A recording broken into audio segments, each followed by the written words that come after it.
Hey everyone, Jason here from Off the Beaten Path, and this is part 2 of our high country trip. We're just departing Mt Gibbo now, and as you're about to see, the descent down the eastern side of Mt Gibbo is somewhat more challenging than the western side. As you can see though, cracking views as you head down off Mt Gibbo. Looking across in the distance there, you can see Mount Anderson. Now, we did actually miss the summit point for Mount Anderson. I dare say with the recent bushfires, the signage got lost. This is the first smaller rock step as you come down off Mt Gibbo.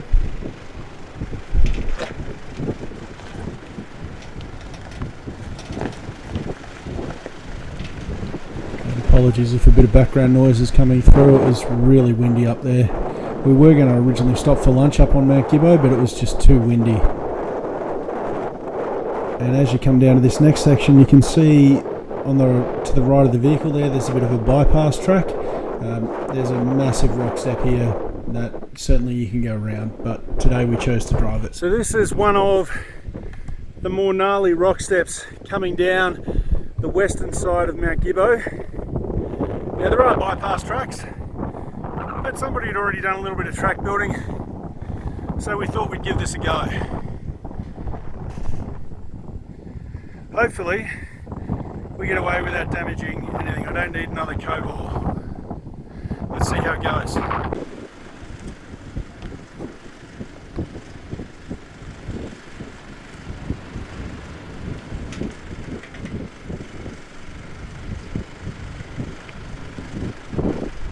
Just slow and steady there on the brakes, just controlling that descent.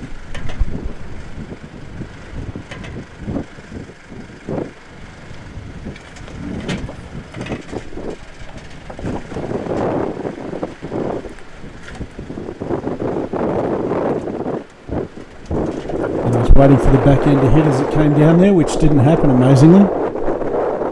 We're not out of the woods yet though.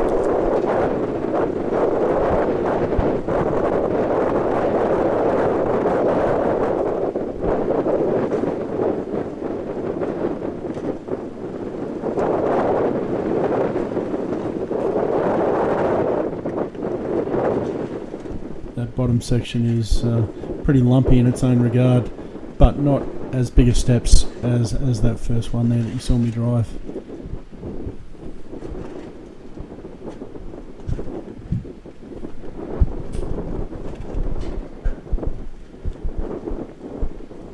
Let me tell you, I was pretty happy to get down there unscathed. So this is just a replay. This is the GoPro footage. You can see Sharon there filming the footage you just watched. So this is the view from inside the car going down that rock step.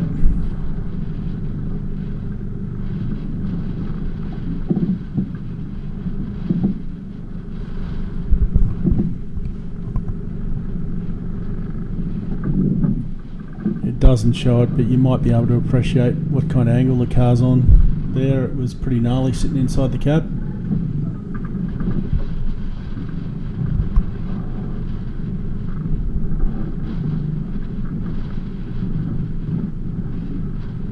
And as you can see, this lower section's got plenty of loose rock and plenty of decent sized potholes.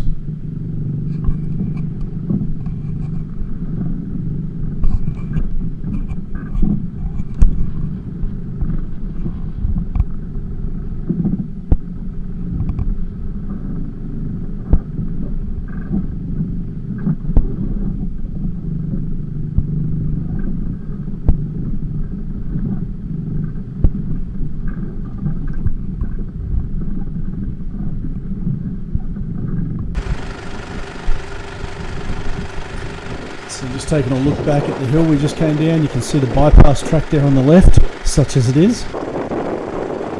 And yeah, the bottom half of the second rock step coming down from Mt Gibbo.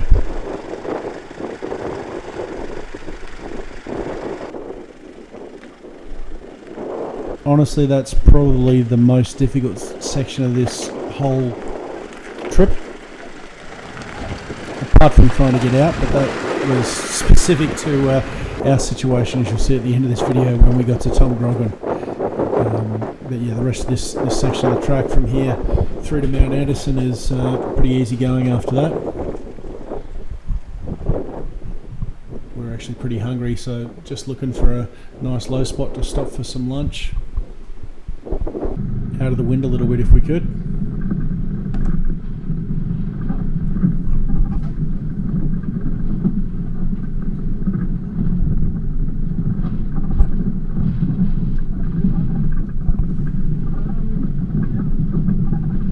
As I think I always say, you know, this part of the high country offers some of the best views, and you can see the evidence of the bushfires there, but that's unfortunate to see. But it does open the country up, and you can see, you know, right to the horizon. Just amazing.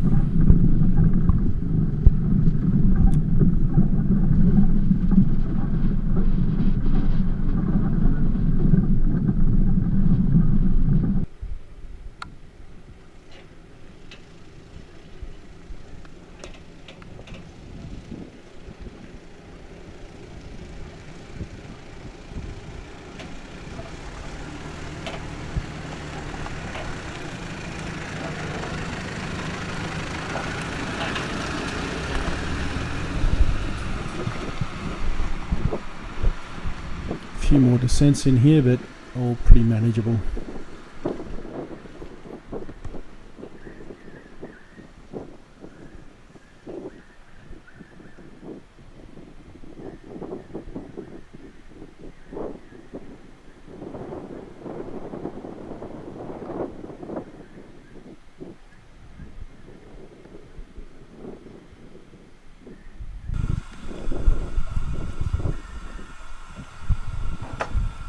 Quick stop for lunch. Well, that's going. Let's get the kettle going. Silicon kettle, I wasn't fully convinced, but have to say I'm a convert. Takes up next to no space, and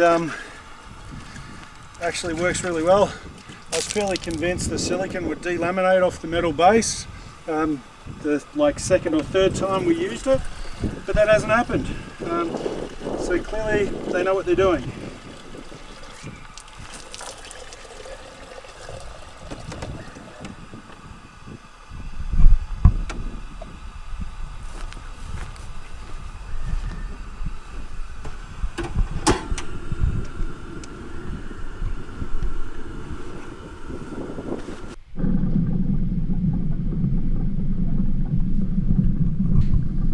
So that was a nice quick stop. Just made up some quick chicken wraps with some salad, pretty tasty, and kept us warm. As I said, it was really windy at this altitude on this particular day, and as we found, Pinnibar was even windier.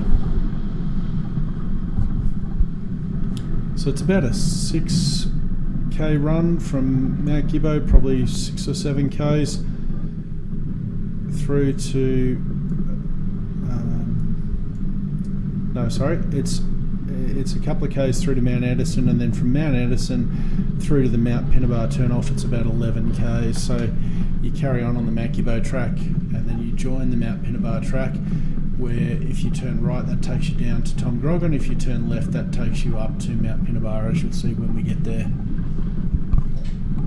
So at this point we're still just working our way along the Mt Gibbo track, and as you get over towards Mount Anderson, you head into a bit of a logging area, and here in particular you can see just the amount of trees and the amount of work that they've had to do to reopen these tracks in cutting down trees located close to the track from the bushfires from a couple of years ago.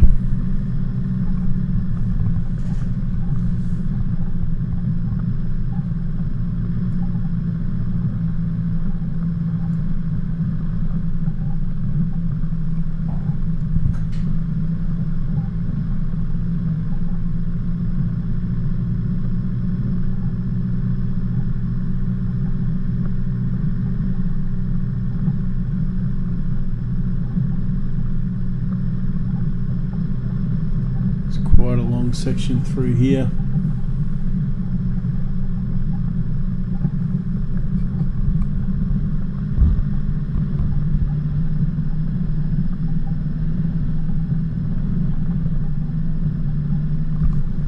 just another good example of those long steady climbs, like we're climbing the whole way along here. Not a difficult climb like the east side of Gibbo, but still works the car hard enough. This is probably one of 3 or 4 of these as you work your way along this range.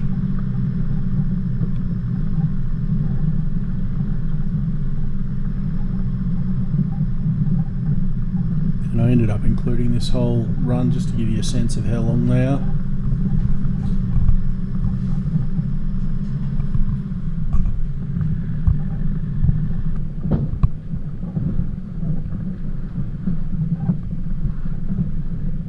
Again, anytime you're heading down on the eastern side with those views back towards Kosciuszko National Park and Tom Groggin, they are outstanding.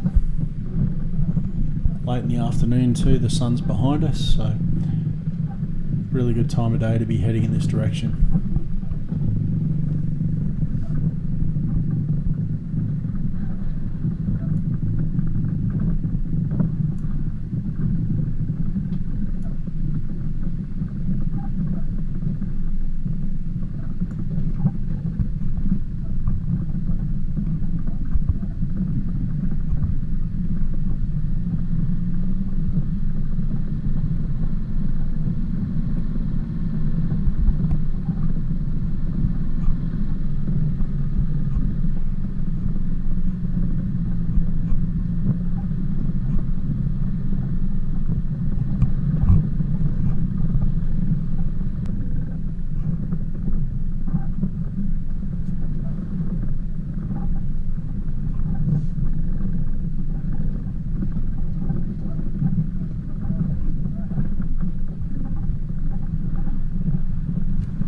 So again, just another section here that I've included just for the sheer volume of trees that they've had to knock down on the sides of the track here, both sides. You can see that obviously post bushfires at high risk of falling down onto the track.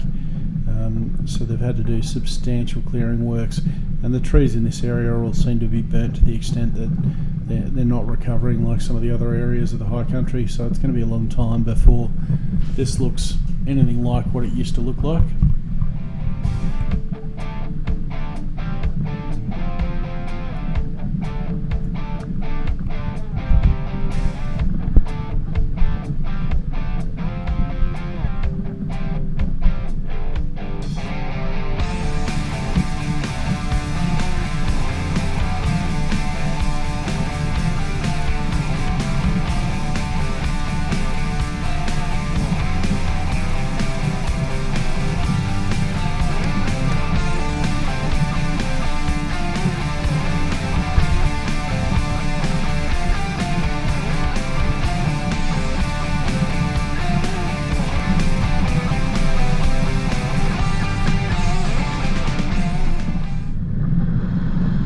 Again, through this section there was the odd wet spot with not really a bog hole, just puddles.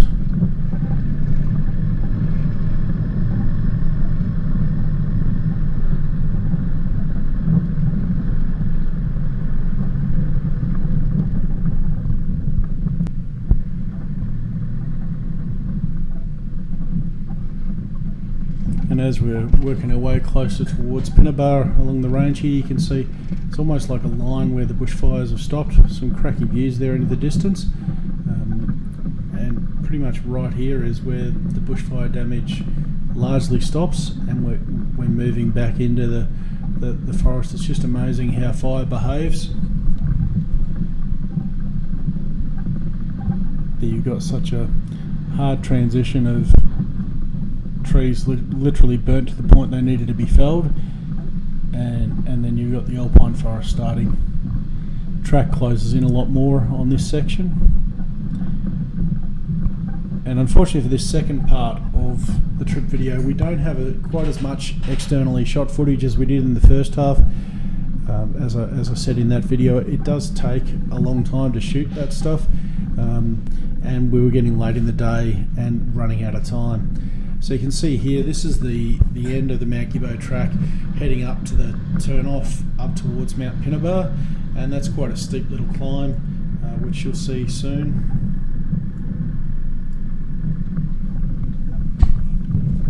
one of the steeper sections on this whole trip.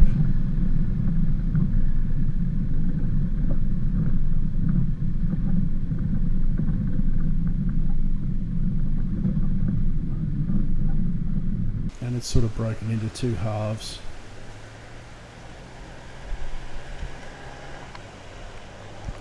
So starting there from down the bottom, working our way up this first section.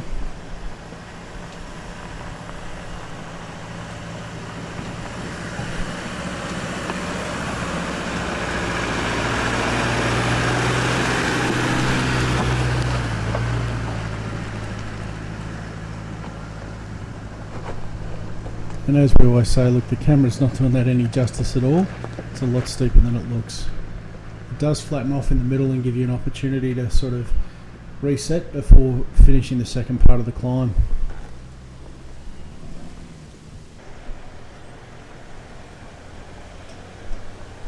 And this is that second part of the climb.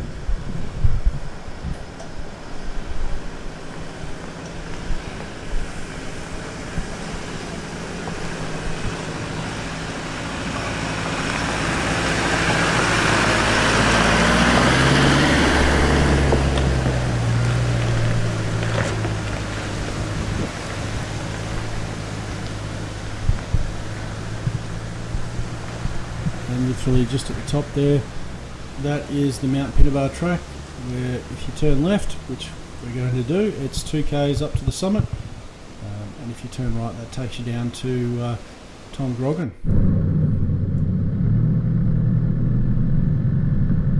So that's, you can see that Mt Pinnibar track sign there just briefly in frame on the right. So we're heading basically west for the very short run up to the top of Mt Pinnibar, and it's a steady climb all the way with a variety of sections that are a little steeper than others, but none of this section is particularly difficult. It's just a good fun drive.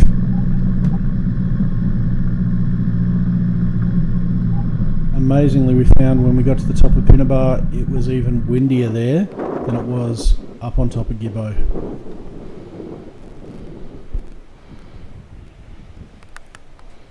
But isn't that view worth it?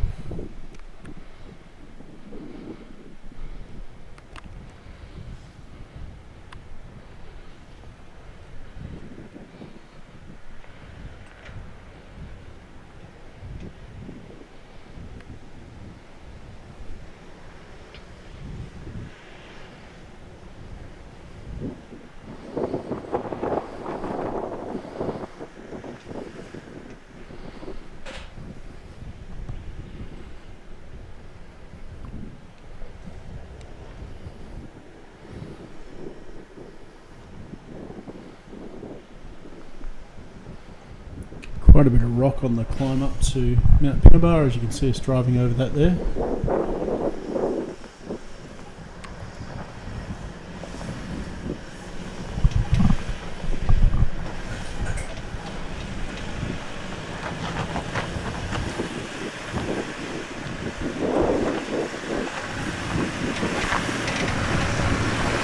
And again, if you're nice and steady with your throttle control, you can see the vehicle moving around a fair bit. It's all pretty manageable though.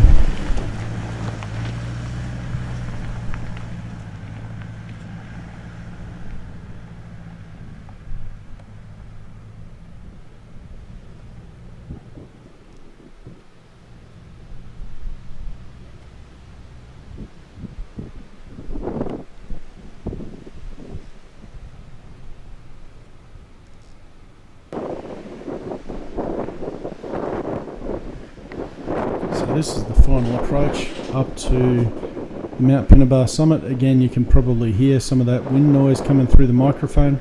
We'll have to get one of those covers for the mic so it picks up the wind noise a little less.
So this time we are actually approaching Pinnibar's final summit, and yeah, the wind, the higher we've gotten, the noisier that wind's gotten. I will try and edit that out as much as I can and put this voiceover over it. Reasonably steep, little rocky climb up, but nothing like the east side of Gibbo, that's for sure.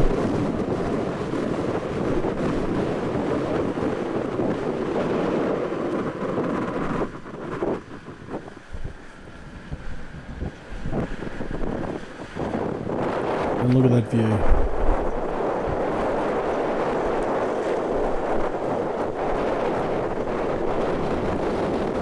And as you can see, it's windy enough up here that the top has actually been blown off the trig point marker.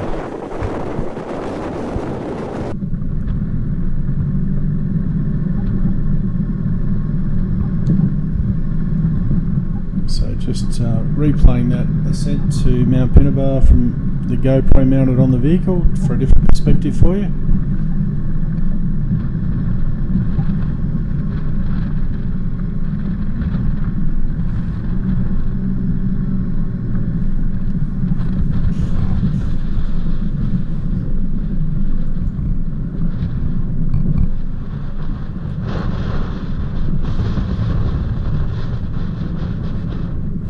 Jason here from Off the Beaten Path, and here we are up on Mt Pinnibar. It's about 5 o'clock now. As you can probably hear through the microphone on the camera, the wind is getting up pretty crazy. It's been a great trip so far. A few wet spots on the track, but overall traction's been really good.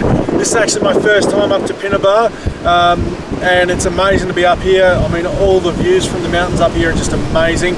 And what stuns me is here we are, you know, very, very late November, and you can probably see in the shot behind me, there's snow still on some of the mountains in the Australian Alps up towards Kosciuszko. So yeah, from here we've got the descent down towards Tom Groggin, the Murray River crossing at Tom Groggin, and then the homeward stretch on the bitumen. So pretty epic day trip today, but it's been awesome, and can't wait to see the footage.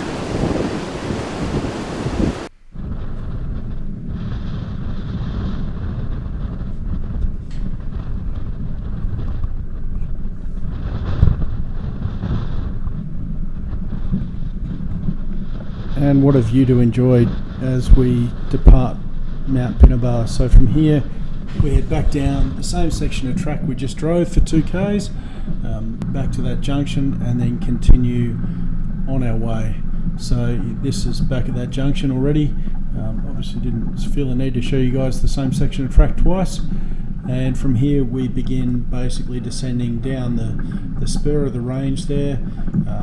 The Mt Pinnibar track runs out into the back of Tom Groggin station and then loops back across part of the Tom Groggin station before joining up with the Tom Groggin track, and then you head down and cross the Murray. And that was actually the most challenging part of this trip. As you'll see when we get towards the end of this video, we were really starting to wonder exactly how we were going to get out of here.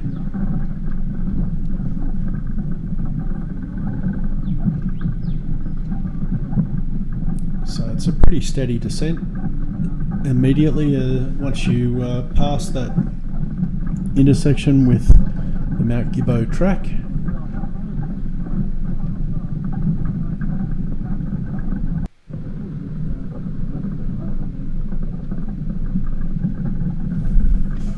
And as you can see, the track changes fairly markedly. Starts off very similar to a lot of the track we've been driving, and this particular section here is a little rockier and cut into the side of the hill. Bit of a drop off. Not an ideal place to be meeting too much in the way of oncoming traffic, but as I said in the first video, we did not see another vehicle all day, which is just amazing for this part of the high country.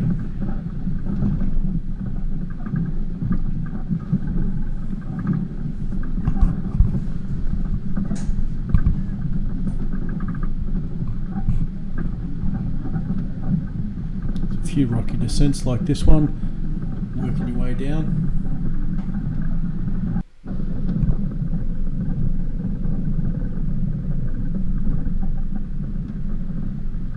And the closer you get towards the end, the more the track starts to shift from a rocky gravel track back to a sandy dirt clay based track. And again, this was probably the section that my friend had warned me about with the solid week of rain that we'd had. He expected this to be quite wet, quite slippery and quite soft. He's certainly seen it that way himself in previous times, but for us, a little bit of water around, but the track was really solid. Clearly had been soft, but we were fine. This wasn't our issue.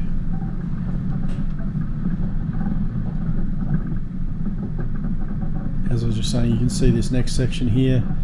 It's definitely been chewed up a bit when it's been a bit wetter and softer, but for us it was fine. A little bit slippery, but slow and steady wins the race.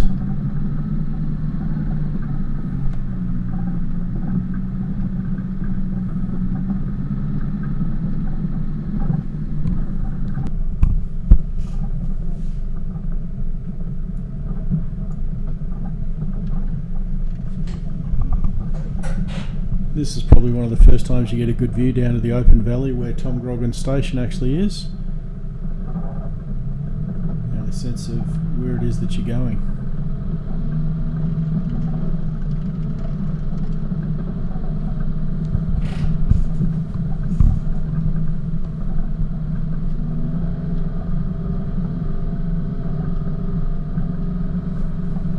You probably hear the car working there. Basically on all these descents I just leave it in first or second gear low range and let the engine braking control it. Try not to heat the brakes up too much.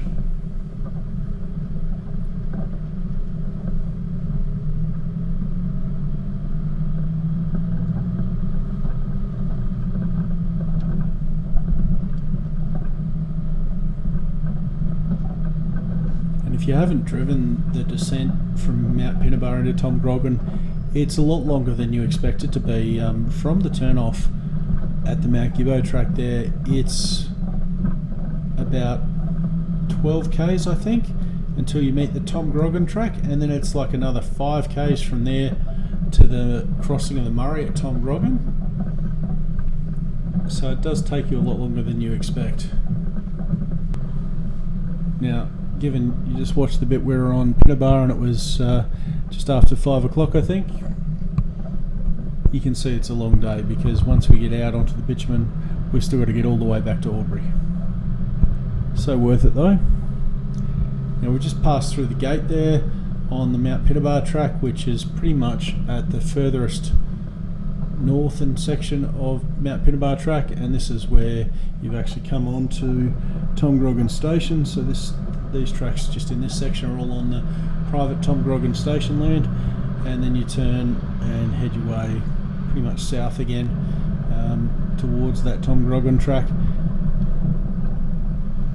Most of this is pretty easy going. There are a couple of little river crossings that are usually quite shallow. Here's the first one now. This was probably the first sign of what we might be expecting at the Murray, because the last time I crossed that it was barely enough to get your tyres wet. So I was starting to think, what's the Murray going to look like when we get there? Now just here we've come to the intersection with the Mt Pinnibar track and the Tom Groggin track. That's where we turn and start heading east now towards Tom Groggin campground and the Murray crossing. Now again, sections of this little section of track are steep and rocky. You kind of start to think all the four-wheel driving's done. A lot of that section of the tail end of the Mt Pinnibar track is probably two-wheel drive stuff, but you do get some sections through here where it does pay to still be in four-wheel drive.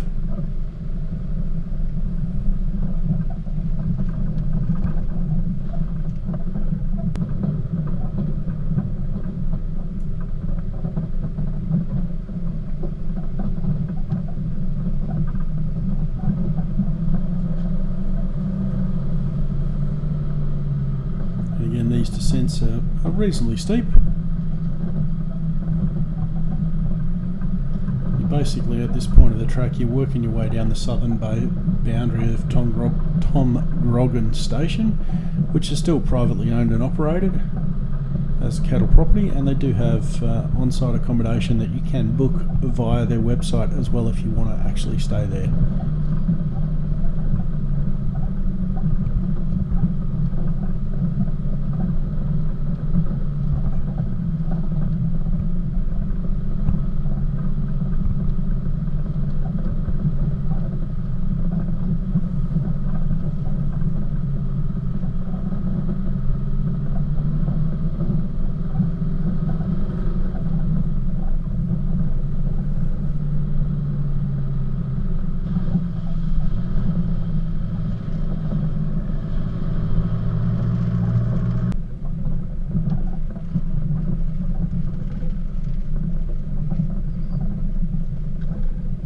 This is getting close to the turn off to head back to the Murray. That's all Tom Groggin station on the left there, and every time I've come through here it seems to be late in the day and there's always plenty of those kangaroos there enjoying that nice lush grass on the station. So if you go straight ahead here, that takes you down to the Dogman's Hut campground. There is a long drop toilet down there, which makes it a popular camping spot, and it's a little bit away from Tom Groggin, but often is taken, but worth checking out if you're in the area.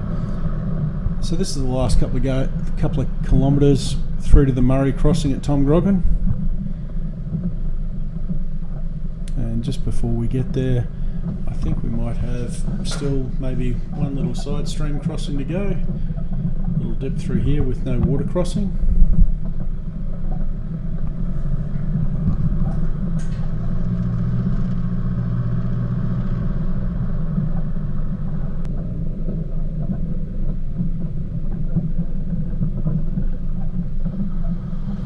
Yeah, so this one was starting to put me at ease again. It's just a little puddle basically, and that's pretty much how it was. Probably not that big, but I saw that one and I thought, you know what, the Murray might be okay.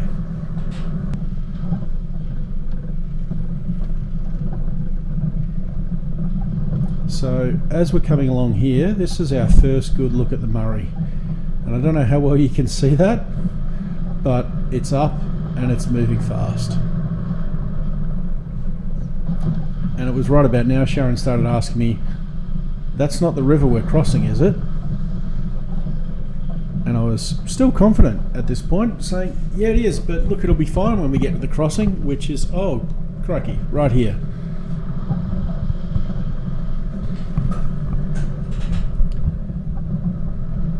So this is, so if you continue on straight ahead there, that track takes you up to Davy's Plain Hut. And this is the crossing point here into Tom Groggin campground, and also the crossing from Victoria back into New South Wales. And as you can see there, the water is all the way up the access road. So straight away, I knew there was an issue.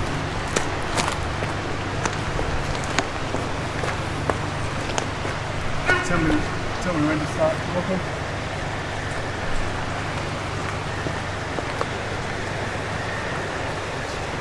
So, this is the current state of the Murray crossing at Tom Groggin. A friend of mine did say that with the rain that we've had it might be up, and the track might be soft and slippery. The track here has been fine, but given I'm still here on the entrance into the river. I'm not actually even in the river. You can hopefully see on the camera just how fast that current out there is moving. The exit is over the other side, so yeah, just over there. So last time I drove this, it was like shin depth.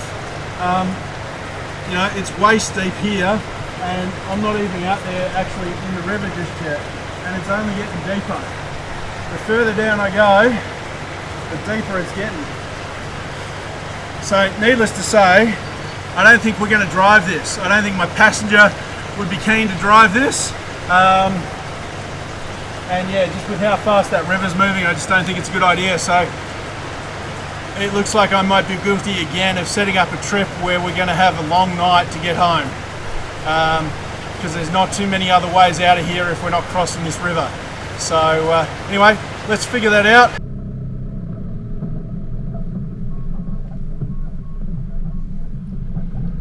So we were really fortunate. We went back along the track to Tom Groggin station, and we had seen a gate there, and we thought we would see whether that was locked or not. It did have private property signs on it. What we found is, in addition to the private property signs, there's a sign on there stating that they allow access over their property when the ford at Tom Groggin is impassable. So awesome of them to allow for this. They do stipulate keep your speed low, under 25 kilometres an hour, I think it said. It was on the sign. And definitely stay on marked tracks. So let's just put this in perspective. If they were not allowing us to drive across their private property to get out, our only option was probably 6 or 7 hours of four-wheel driving to get back out. So this was amazing. At this point, we were just so grateful we were able to exit this way. It was very quick, very easy, and such a great way to get back out onto the bitumen and continue on our way home. So if you find yourself in a similar predicament, keep this in mind. Do respect their rules and follow the guidelines, because they don't have to keep this open for us. And as you can see there, that bridge, the river's pretty high up on it. And that's us out back on the bitumen, an hour and a half or so home to Aubrey. So I just included this additional footage. You can see how fast the Murray's moving there. It's pretty high up, hitting the edge of that bridge. And you can see in the long shot down in the distance there, they actually have a pedestrian bridge, which I assume is to bring supplies across when the river actually gets so high that you can't drive across that causeway.